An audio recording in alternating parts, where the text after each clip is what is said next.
Boa noite a todos, meu nome é Cleiton Gomes. Eu gostaria de agradecer a todos vocês que acompanham o canal da comunidade Cristo para as Nações de Campinas. Como também vocês que estão nos visitando pela primeira vez. Sejam bem-vindos em nome de Jesus Cristo de Nazaré. Aproveitando, deixe o seu like e se inscreva no canal para estar recebendo os nossos conteúdos e a sequência do estudo do livro de Efésios. É um prazer e um privilégio podermos juntos nos aprofundarmos na revelação de Deus para nós, do seu projeto eterno. No estudo anterior do livro de Efésios, capítulo 2, versículos de 11 a 13, o pastor Francisco falou com muita unção e graça que agora nós somos povo de Deus, que estávamos separados de Deus, fomos reconciliados com Deus e fomos unificados com Deus. Hoje, vamos dar continuidade ao estudo do livro de Efésios, capítulo 2, versículos de 14 a 22. Irmãos, Deus tem um só povo, a igreja. Vamos abrir no livro de Efésios, capítulo 2, versículos de 14 a 22. Amém? Acharam? Vamos lá. Porque ele é a nossa paz, o qual de ambos fez um, e tendo derrubado a parede da separação que estava no meio, a inimizade, aboliu na sua carne a lei dos mandamentos na forma de ordenanças, para que dos dois criasse em si mesmo um novo homem, fazendo a paz e reconciliasse ambos em um só corpo com Deus, por intermédio da cruz, destruindo por ela a inimizade. E vindo, evangelizou paz a vós outros que estáveis longe, e paz também aos que estavam perto, porque por ele ambos temos acesso ao Pai em um Espírito. Assim, já não sois estrangeiros e peregrinos, mas concidadãos dos santos, e sois da família de Deus, edificados sobre o fundamento dos apóstolos e profetas, sendo ele mesmo, Cristo Jesus, a pedra angular, no qual todo edifício bem ajustado cresce para santuário dedicado ao Senhor, no qual também vós juntamente estáis sendo edificados para a habitação de Deus no Espírito.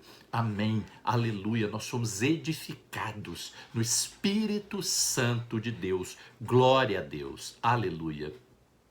O tema que nós vamos estar estudando esta noite é a unidade da igreja. Devido ao perigo de divisão que havia surgido em Éfeso, Paulo, nos versículos seguintes, afirma com absoluta clareza a unidade da igreja de Jesus Cristo. Para isso, ele utiliza de 7 figuras que descrevem a igreja e revelam que a unidade foi conseguida através da morte de Cristo na cruz. Os judeus e os gentios são salvos do mesmo modo, pela fé em Jesus Cristo. E nós também somos salvos também pela fé em Jesus Cristo, porque sem fé é impossível agradar a Deus, pois sem Cristo os gentios estavam longe, em Cristo são aproximados.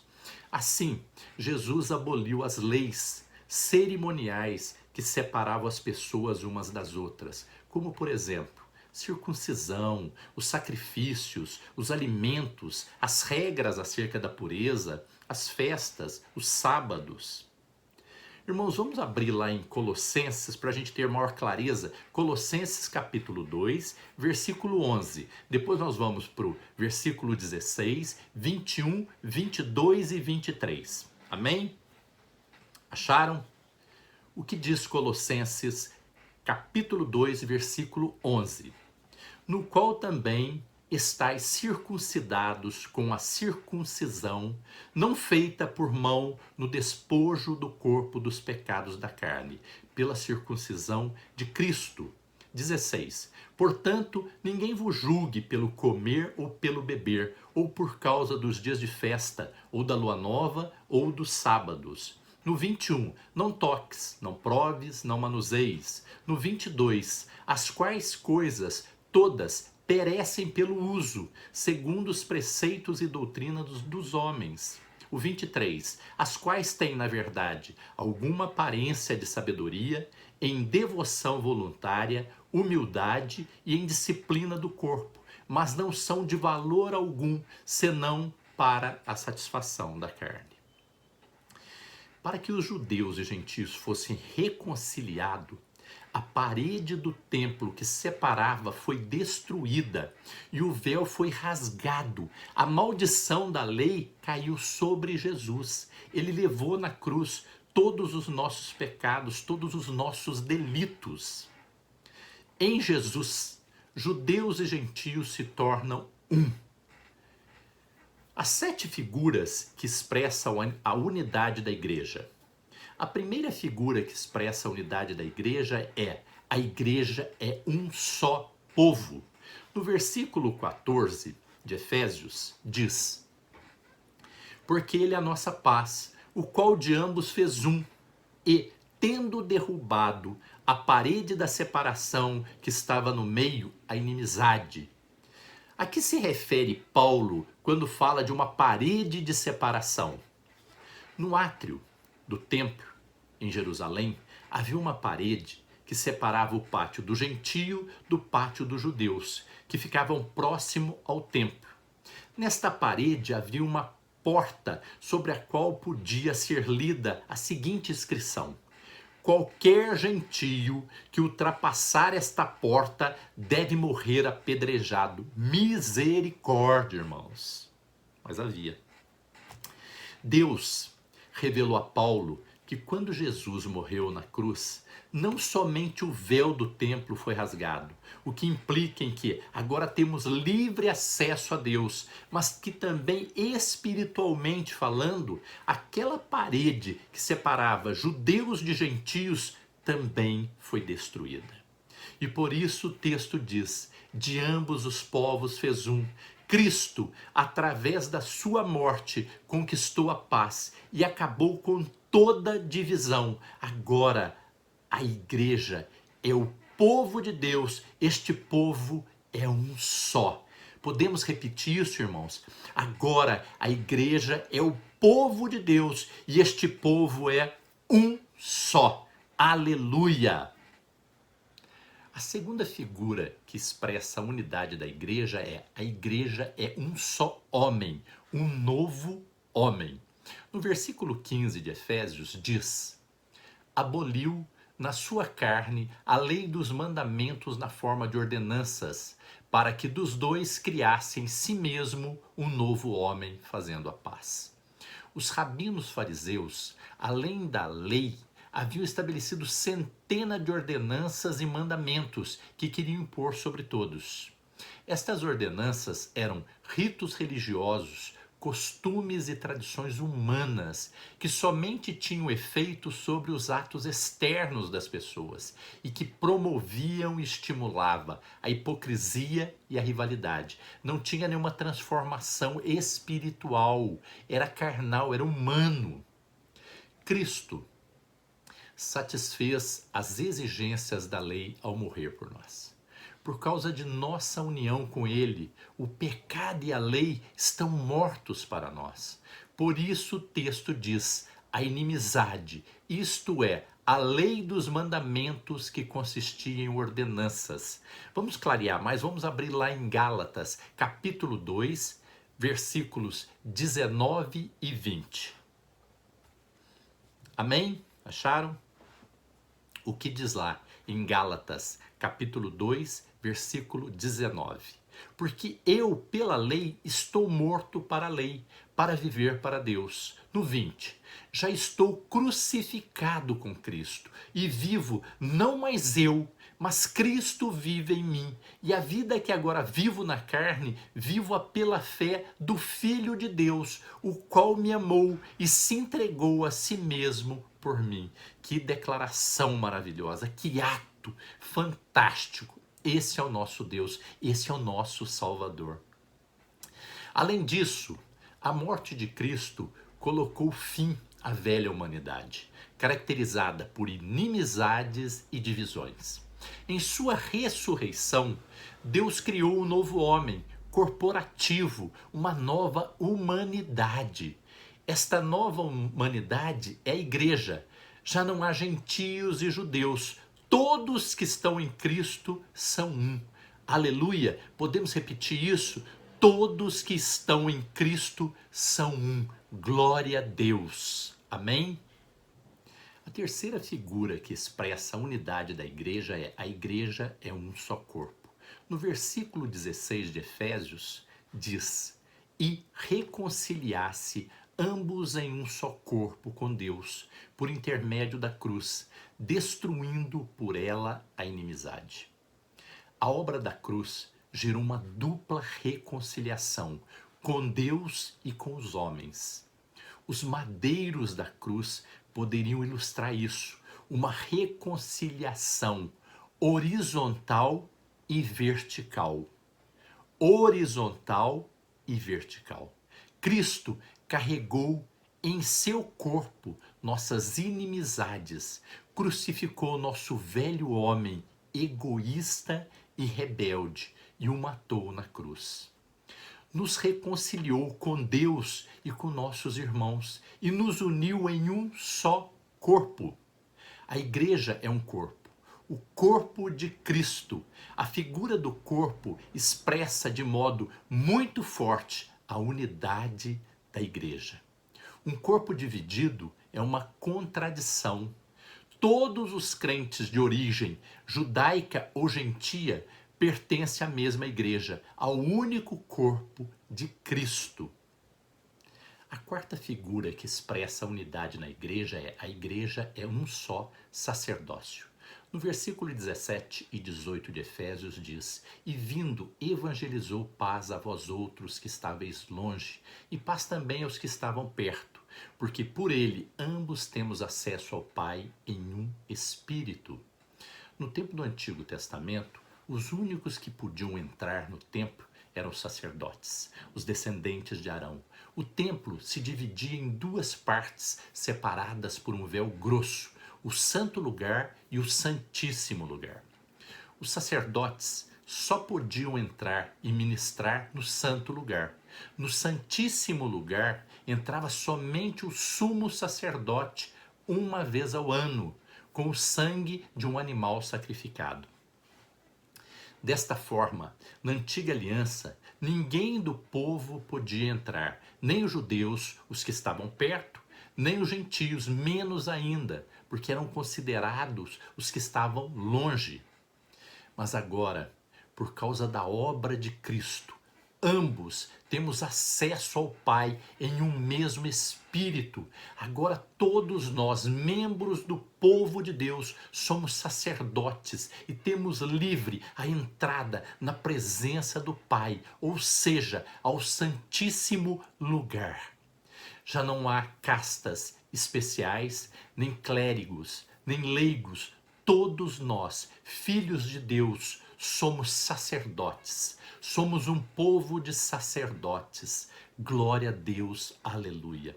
Irmãos, vamos abrir lá em Apocalipse, capítulo 1, versículos 5 e 6, que diz: e de Jesus Cristo, que é a testemunha fiel, o primogênito dentre os mortos e o soberano dos reis da terra. Ele que nos ama e nos libertou dos nossos pecados por meio de seu sangue, no 6, e nos constituiu reino e sacerdotes para servir a Deus e Pai. A ele sejam a glória e o poder para todo sempre. Amém. A quinta figura que expressa a unidade da igreja é: a igreja é uma só nação. No versículo 19 de Efésios diz: assim já não sois estrangeiros e peregrinos, mas concidadãos dos santos. O apóstolo aponta para o fim de toda diferença entre judeus e gentios. Os estrangeiros que vivem em um país normalmente se sentem habitantes de segunda categoria, tendo menos direitos e menos privilégios que os cidadãos. Muitas vezes, estrangeiros são desprezados e discriminados. Porém, pela glória a Deus, na igreja não há nenhuma diferença. todos são filhos de Deus, não importa a sua raça ou origem étnica. Todos têm a mesma cidadania. Por quê? Porque sois raça eleita, sacerdócio real, nação santa, povo de propriedade exclusiva de Deus. Irmãos, vamos abrir lá em 1 Pedro, capítulo 2, versículos 5, 9 e 10. 1 Pedro 2,5 diz: Vós também, como pedras vivas, sois edificados casa espiritual e sacerdócio santo, para oferecer sacrifícios espirituais agradáveis a Deus por Jesus Cristo. O 9. Mas vós sois a geração eleita, o sacerdócio real, a nação santa, o povo adquirido, para que anuncieis as virtudes daquele que vos chamou das trevas para a sua maravilhosa luz. O 10 diz: Vós, que em outro tempo não erais povo, mas agora sois povo de Deus, que não tinhais alcançado misericórdia, mas agora alcançastes misericórdia. A sexta figura que expressa a unidade da igreja é: a igreja é uma só família. No versículo 19b de Efésios diz: E sois da família de Deus. Já havíamos frisado que o propósito eterno de Deus era ter uma família. Este propósito se tornou realidade na igreja. A igreja é a família de Deus. Deus é o nosso Pai. Cristo é o primogênito e todos nós que nascemos de novo nos tornamos filhos de Deus. Somos irmãos, pertencemos à mesma família, judeus ou gentios, brancos ou negros, ou seja, não importa a raça ou a cor. Se estamos em Cristo, somos parte da mesma família. Há um só Pai, uma só família, uma só irmandade, uma só igreja. A sétima e última figura que expressa a unidade da igreja é: a igreja é um só templo. Nos versículos 20, 21 e 22 de Efésios diz: edificado sobre o fundamento dos apóstolos e profetas, sendo ele mesmo Cristo Jesus a pedra angular, no qual todo edifício bem ajustado cresce para santuário dedicado ao Senhor, no qual também vós juntamente estáis sendo edificados para a habitação de Deus no Espírito. No deserto, Deus ordenou a Moisés construir um tabernáculo, uma tenda especial para servir como santuário. Vários séculos depois, Salomão construiu um templo em Jerusalém que substituiu o tabernáculo. Este era o único templo dos judeus em todo o território de Israel, o único lugar onde os sacerdotes ofereciam sacrifício. Porém, Paulo declara em Atos capítulo 17, versículos 24 e 25 que Deus não habita em templos feitos por mãos humanas. Vamos abrir lá em Atos capítulo 17, versículo 24 e 25. No versículo 24 diz: O Deus que fez o mundo e tudo o que nele há, sendo o Senhor do céu e da terra, não habita em templos feitos por mãos de homens.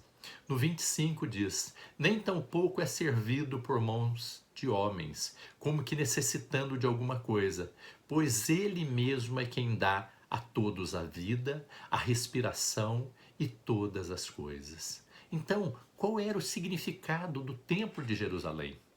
Ele é só uma figura do templo que Jesus levantaria com a sua morte e ressurreição.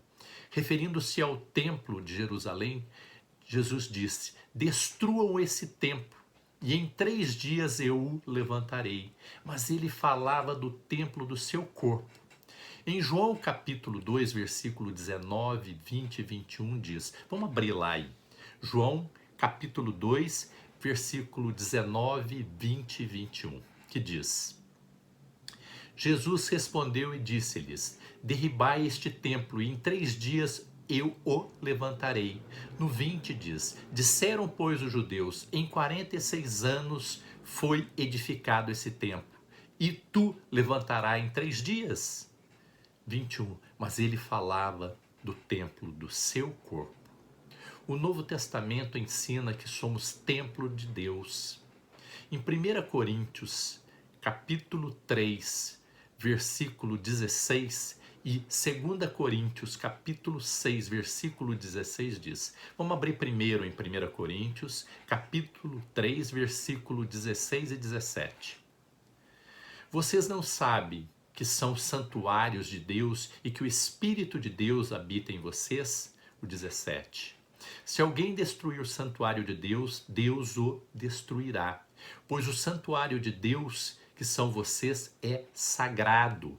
2 Coríntios, capítulo 6, versículo 16 diz: Que acordo há entre o templo de Deus e os ídolos?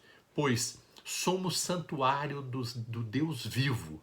Como disse Deus, habitarei com eles e entre eles andarei, serei o seu Deus e eles serão o meu povo. A Bíblia nunca chama um edifício material ou um local de reuniões de igreja. Nós somos o verdadeiro templo de Deus, a verdadeira casa de Deus, a morada de Deus. Conclusão: somos o templo de Deus e cada crente é uma pedra viva neste edifício. Vamos abrir lá em 1 Pedro capítulo 2, versículo 5. 1 Pedro capítulo 2, 5 diz: Vós também, como pedras vivas, sois edificado, casa espiritual e sacerdócio santo, para oferecer sacrifícios espirituais agradáveis a Deus por Jesus Cristo. O templo é um só. Gentios e judeus são edificados juntamente, e o fundamento e pedra angular desse edifício é o próprio Cristo. Esse fundamento foi estabelecido pelos apóstolos e profetas do primeiro século. Eles colocaram um fundamento imutável da igreja para todas as gerações. Isso está lá em Gálatas, capítulo 1, versículo 8 e 9. Vamos abrir lá? Gálatas, capítulo 1, versículo 8. Mas, ainda que nós, ou um anjo do céu, pregue um evangelho diferente daquele que lhes pregamos, que seja amaldiçoado. 9. Como já dissemos, agora repito, se alguém lhes anuncia um evangelho diferente daquele que já receberam, que seja amaldiçoado. Esse edifício está crescendo, ele está em construção. E quando Paulo fala do edifício bem ajustado, ele está se referindo à unidade da igreja e às relações firmes, compromissadas, amorosa entre os irmãos. Glória a Deus por isso. Amém?